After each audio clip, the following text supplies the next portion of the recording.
नमस्कार, न्यूज देख रहे हैं आप और मैं हूं आपके साथ सोहन सिंह। वक्त उजला आपका राज्य आपकी खबरों का, जिसमें सबसे पहले बात करेंगे उत्तराखंड की। दरअसल उत्तराखंड में मौसम ने करवट बदली है। पहाड़ी इलाकों में लगातार बर्फबारी देखने को मिल रही है, वहीं मैदानी इलाकों में जमकर बरसात हो रही है। पहाड़ी इलाकों में बर्फबारी की वजह से मौसम सुहाना हो गया है। चारधाम समेत ऊंचाई वाले इलाकों में जमकर बर्फबारी हुई है। उत्तरकाशी के गंगा घाटी के गोमुख, गंगोत्री और हरसिल में शनिवार दोपहर बाद रुक रुक कर बर्फबारी का सिलसिला जारी रहा, जबकि निचले इलाकों में दोपहर से ही बारिश हो रही है। इससे तापमान में गिरावट आ गई है और ठंड भी महसूस हो रही है। उत्तरकाशी जिले के गोमुख और गंगोत्री, यमुनोत्री धाम समेत हरसिल समेत अन्य ऊंचाई वाले इलाकों में हल्की बर्फबारी हुई है, जिस पर सेब बागवानों और किसानों ने राहत की सांस ली है। गंगोत्री धाम के तीर्थ पुरोहित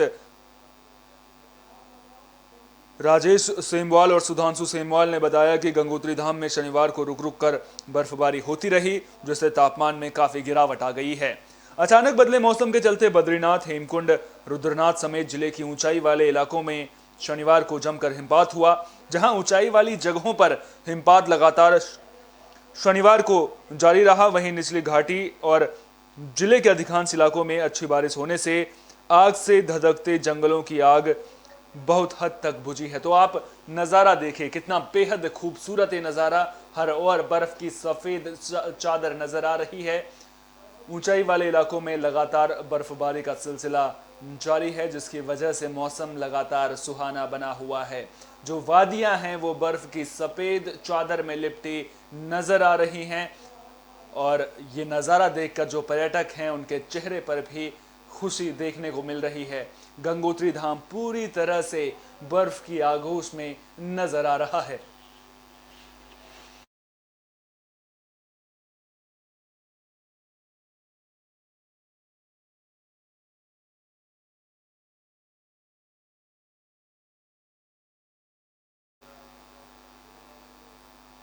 रांची हाईकोर्ट ने लालू यादव को जमानत दे दी है, जिसके बाद आरजेडी समर्थकों में खुशी का माहौल देखने को मिल रहा है। आपको बता दें कि आरजेडी कार्यकर्ताओं ने एक दूसरे को मिठाइयां खिलाकर जश्न मनाया है। सुपौल में आरजेडी कार्यकर्ताओं ने जिला प्रवक्ता अनुज कुमार आर्य उर्फ लव यादव की अगुवाई में सदर बाजार के लोहिया चौक पर कार्यक्रम के जरिए खुशी का इजहार किया। इस मौके पर आरजेडी के तमाम प्रकोष्ठ के कार्यकर्ता शामिल हुए। मौके पर कार्यकर्ताओं ने एक दूसरे से जहां खुशी का इजहार किया, वहीं अबीर भी लगाया। इतना ही नहीं, लोगों ने मिठाइयां बांटकर जश्न मनाया। जिला प्रवक्ता अनुज आर्य उर्फ लव यादव ने कहा कि कोर्ट के फैसले आने के बाद आरजेडी के वरिष्ठ नेता और कार्यकर्ताओं में खुशी का ठिकाना नहीं है। तमाम वरिष्ठ नेताओं ने इसके लिए सभी कार्यकर्ताओं को बधाई देते हुए इसे सच की जीत कहा है। मालूम हो कि लालू यादव की जमानत के लिए सिर्फ कार्यकर्ता ही नहीं बल्कि आम लोग भी महीनों से इंतजार कर रहे थे। खुशी की इस घड़ी में स्थानीय लोगों ने भी बढ़ चढ़ कर हिस्सा लिया है।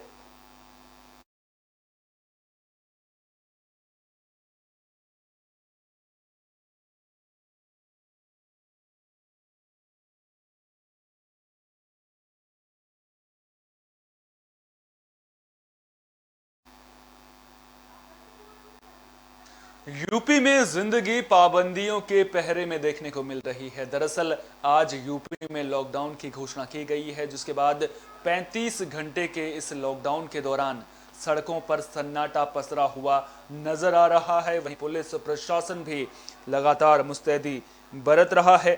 शनिवार रात 8 बजे से सोमवार सुबह 7 बजे तक के लिए लॉकडाउन लगाया गया है, जिसको लेकर डीएमएसपी ने शनिवार देर शाम जिला मुख्यालय की सड़कों पर निकलकर लोगों से घरों में रहकर और बेवजह बाहर ना निकलने की अपील की, जिसका नतीजा आप सबके सामने भी आ रहा है।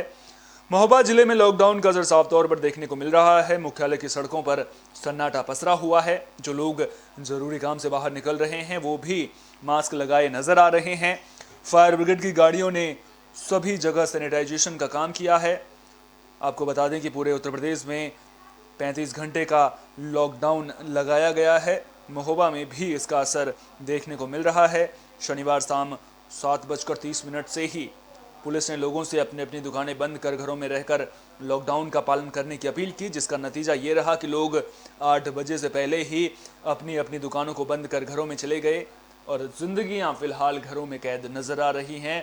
और ये ज़रूरी भी है क्योंकि कोरोना का संक्रमण तेजी से फैल रहा है, कोरोना का ग्राफ लगातार बढ़ रहा है और आम जनता को अपनी जिम्मेदारियां समझनी होंगी, तभी इस महामारी से जीता जा सकता है। सूबे के मुखिया योगी आदित्यनाथ की 35 घंटे प्रदेश में लॉकडाउन की घोषणा के बाद से ही महोबा जिला प्रशासन पूरी तरह से सक्रिय नजर आ रहा है। अगर बात की जाए आज के लॉकडाउन की तो आप देख सकते हैं मेरे पीछे यहाँ पर जो फायर ब्रिगेड है लगातार सैनिटाइजेशन का काम कर रही है। सड़कों पर एकदम सन्नाटा पसरा हुआ है। लोग जो हैं इक्का दुक्का लोग ही नजर आ रहे हैं, जिनको जरूरी काम है उनको केवल छूट दी गई है, बाकी अन्य किसी को बाहर निकलने के लिए साफ तौर पर मना किया गया है। जिसका नतीजा यह है कि लोग जो है बिल्कुल कम दिखाई दे रहे हैं, सड़कों पर कोई नजर नहीं आ रहा है। महोबा जिला प्रशासन लॉकडाउन को सफल बनाने के लिए लगातार जगह जगह चेकिंग अभियान चला रहा है। जो लोग बाहर निकल रहे हैं उनसे उनको लगातार पूछताछ की जा रही है कि जरूरी काम से निकलें। सूबे के देश में जिस तरह से कोरोना के आंकड़े बढ़ रहे हैं, ऐसे में जनता का पाबंदियों के पहरे में रहना जरूरी है, लिहाजा कई राज्यों ने लॉकडाउन लगाया है। उसके अलावा जिलों में नाइट कर्फ्यू का ऐलान भी किया गया है। बात राजस्थान की करें तो नावा में उपखंड मुख्यालय पर सरकार द्वारा घोषित वीकेंड कर्फ्यू के दौरान मेडिकल स्टोर, डेयरी समेत आवश्यक सामान की दुकानों को छोड़कर बाजार बंद नजर आए। सड़कों पर भी सन्नाटा पसरा रहा। पुलिस की जिप्सी के सायरन की आवाज के अलावा बाकी चारों तरफ सन्नाटा ही नजर आया। छोटे छोटे गांवों में भी वीकेंड लॉकडाउन का असर देखने को मिला। हर ओर चारों ओर जो पुलिस है वो तैनात नजर आई। आने जाने वाले राहगीरों से पुलिस भी सख्ती से पूछताछ कर रही है। इसके अलावा जो लोग बिना वजह बाहर घूम रहे हैं उनके खिलाफ कार्रवाई भी की जा रही है। तो कुल मिलाकर प्रशासन मुस्तैद नजर आ रहा है। कर्फ्यू का असर साफ तौर पर देखने को मिल रहा है।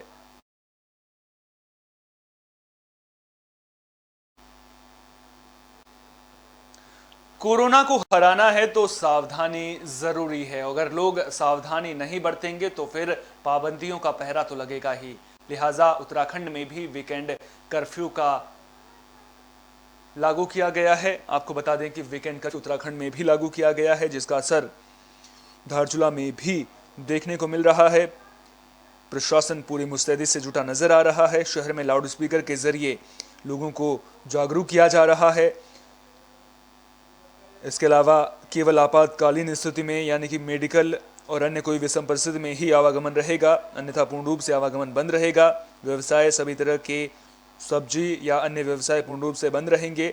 लेकिन जनता में कर्फ्यू का डर नजर नहीं आ रहा है। पुलिस जनता से अपील कर रही है, सरकार जनता से लगातार कह रही है कि मास्क पहनिए, सोशल डिस्टेंसिंग का पालन कीजिए। अगर लॉकडाउन लगाया गया है तो लॉकडाउन की जो गाइडलाइंस है उनका पालन कीजिए। बेवजह घरों से बाहर मत निकलिए। लेकिन इसके बावजूद कई जगहों पर पुलिस लोगों को दौड़ाती हुई भी नजर आ रही है, जिसके बाद लोगों की समझदारी को लेकर सवाल खड़े हो रहे हैं। देखिए, अभी बहुत लोगों को आदत सी हो गई है कि इधर से उधर घूमने की। मार्केट में जैसे काफ़ी लोग लॉकडाउन का पालन पहले भी नहीं हुआ था, तो हम कोशिश कर रहे हैं कि चालान करें लोगों का अगर लोग ऐसे ही अनिश्चित रूप से घूम रहे हैं। और जो महत्वपूर्ण सेवाएं हैं वो खुली रहेंगी, जिस तरह से मेडिकल सेवाएं हैं या कोई ऐसे डेयरी वाला है वो सब खुली रहेंगी, ठीक है। और कोई मेडिकल सुविधा के लिए आ रहा है हॉस्पिटल में तो वो भी आ सकता है। देखिए, अभी कोटद्वार में भी आदत सी हो गई वीकेंड कि कर्फ्यू का असर देखने को मिल रहा है। लोग घरों में कैद हैं, सड़कों पर सन्नाटा पसरा हुआ है। जो ये तस्वीरें हैं वो खुद ब खुद इस बात की गवाही दे रही हैं कि लोग अब कोरोना को लेकर के जो गंभीरता है उसको किस तरह से समझ रहे हैं। ये तस्वीरें खुद ब खुद गवाही दे रही हैं। हालांकि इक्का दुक्का लोग जरूर बाहर नजर आ रहे हैं, लेकिन अब जब वीकेंड कर्फ्यू की घोषणा उत्तराखंड सरकार ने कर दी है तो ऐसे में जो प्रतिष्ठान हैं वो पूरी तरह से बंद नजर आ रहे हैं। वहीं अगर बात की जाए कोटद्वार की तो यहाँ पर आवश्यक सेवाओं को छोड़कर पूरी तरह से लॉकडाउन नजर आ रहा है। रोडवेज में सफर करने वालों को लॉकडाउन में छूट दी गई है। जिसमें यात्री डिपो तक तो पहुंच जा रहे हैं, लेकिन इससे आगे जाने वालों को 5 से 13 किलोमीटर तक सफर पैदल तय करना पड़ रहा है। यात्री लॉकडाउन का समर्थन करते तो नजर आए, लेकिन वहीं सरकार के खिलाफ आक्रोश भी व्यक्त कर रहे हैं। यात्रियों का कहना है कि अगर सरकार ने लॉकडाउन का फरमान सुनाया तो जनता को भी कुछ समय दिया जाना चाहिए था, लेकिन जनता को भी ये समझना होगा कि वक्त बहुत ही गंभीर है। जो कोरोना महामारी है वो बहुत ही गंभीर है, और अगर कोरोना महामारी को हराना है तो फिर जो पाबंदियों का पहरा है उससे अमल में लाना होगा, क्योंकि सरकार बेवजह सख्ती नहीं कर रही है। सरकार लोगों की भलाई के लिए ही ये सख्ती कर रही है।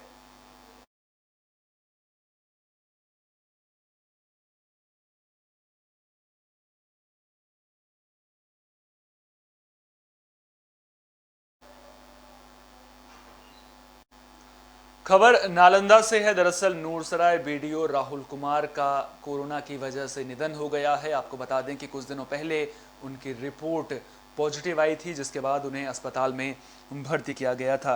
तो आखिरकार कोरोना की जंग में नूरसराय के बीडीओ राहुल कुमार हार ही गए। शनिवार की देर शाम बीडीओ राहुल कुमार का निधन पटना के एक निजी अस्पताल में हो गया। बताते चलें कि बीते 7 अप्रैल को नूरसराय अस्पताल में कोरोना एंटीजन जांच में बीडीओ साहब पॉजिटिव पाए गए थे। पॉजिटिव होने के बाद वो होम आइसोलेशन में चले गए थे। करीब 3-4 दिन के बाद उनकी तबीयत बिगड़ती ही चली गई और इलाज के लिए उन्हें पटना के एक निजी अस्पताल में भर्ती किया गया था। 17 अप्रैल की देर शाम बीडीओ राहुल कुमार का निधन हो गया है। 2 सालों से डुमरांव अनुमंडल के चौगाई के नावाडीह में, तो आपको बता दें कि बीडीओ राहुल कुमार का निधन हो गया है। उनकी रिपोर्ट पॉजिटिव आई थी, जिसके बाद उन्होंने पटना के एक निजी अस्पताल में आखिरी सांस ली है।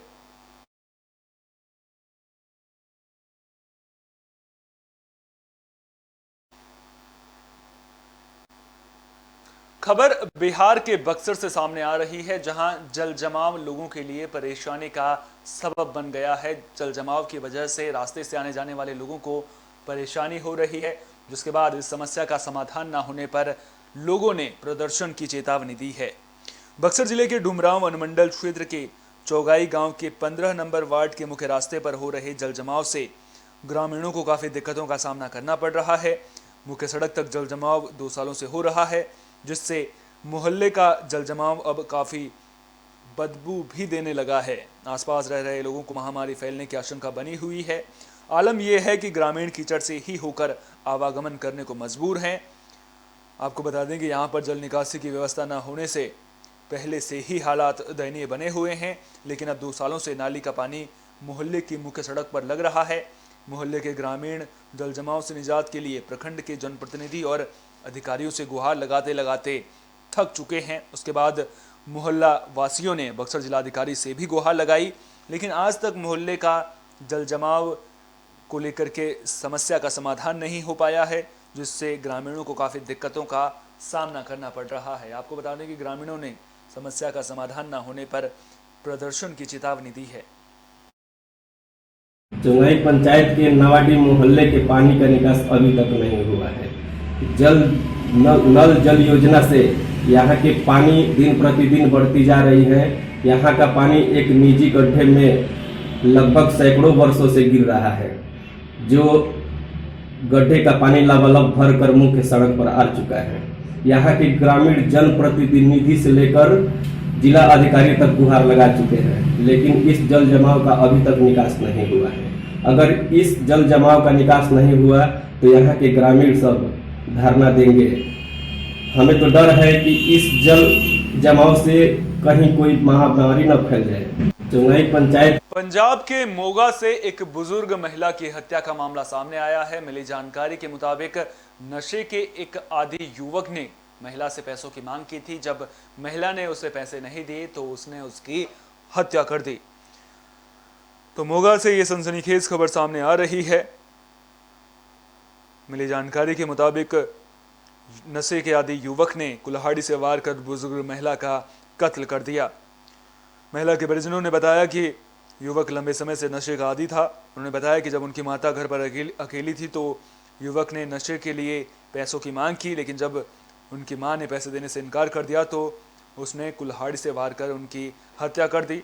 आपको बता दें कि आरोपी युवक पर इससे पहले अपनी मां को भी नशे की लत के चलते घर से निकालने का आरोप लगा है।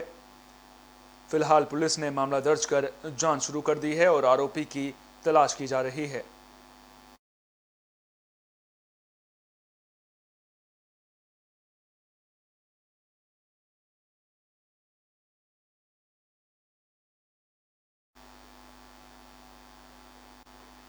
खबर उत्तराखंड के बागपुर से सामने आ रही है, जहां खेत में आग लगने की वजह से गेहूं की फसल जलकर राख हो गई है। मामले की जानकारी मिलने के बाद प्रशासनिक अधिकारियों ने मुआवजे का आश्वासन दिया है।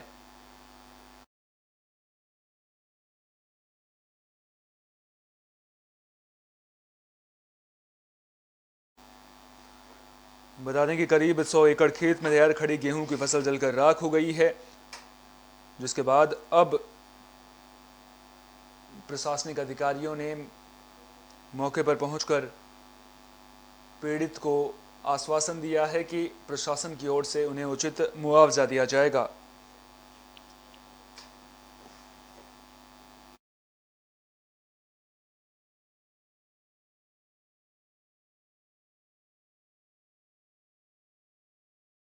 सर क्या कारण है और कितना गेहूं का नुकसान हुआ है, आग पर काबू पा लिया गया?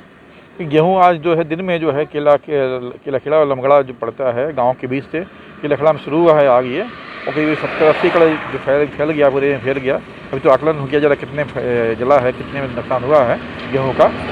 और इसको जो है फायर ब्रिगेड गाड़ियों के द्वारा और गाँव के मजदूरों के द्वारा जो है मिलकर बुझाया गया है। गाँव फायर ब्रिगेड गाड़ी थी, गाँव के लोग थे, मिलकर बुझाया गया, इसको आग को काबू कराया गया। मौके पर हम लोग गए थे, वहाँ पे थे, मौके पर कंट्रोल कर लिया, बुझा दिया गया है। अब मेरा स्टाफ लगा हुआ, राजस्व विभाग का स्टाफ लगा हुआ है जो आकलन कर रहा है कितना जो है इसका नुकसान हुआ है, कितना जला हुआ है और कितना क्षति हुआ लोगों का। अभी काश्तकार शामिल इसमें हैं, सबका आकलन किया जा रहा है। जो भी नियमानुसार जो भी उसमें होगा, प्रावधान जिसमें दिया होगा उसके अनुसार कार्रवाई की जाएगी इसमें। सर क्या कारण है और कितना गेहूं का नुकसान? में मेरे साथ इतना ही। देश की तमाम अहम खबरों के लिए आप देखते रहिए विस्तार न्यूज़। मुझे दीजिए इजाजत, नमस्कार।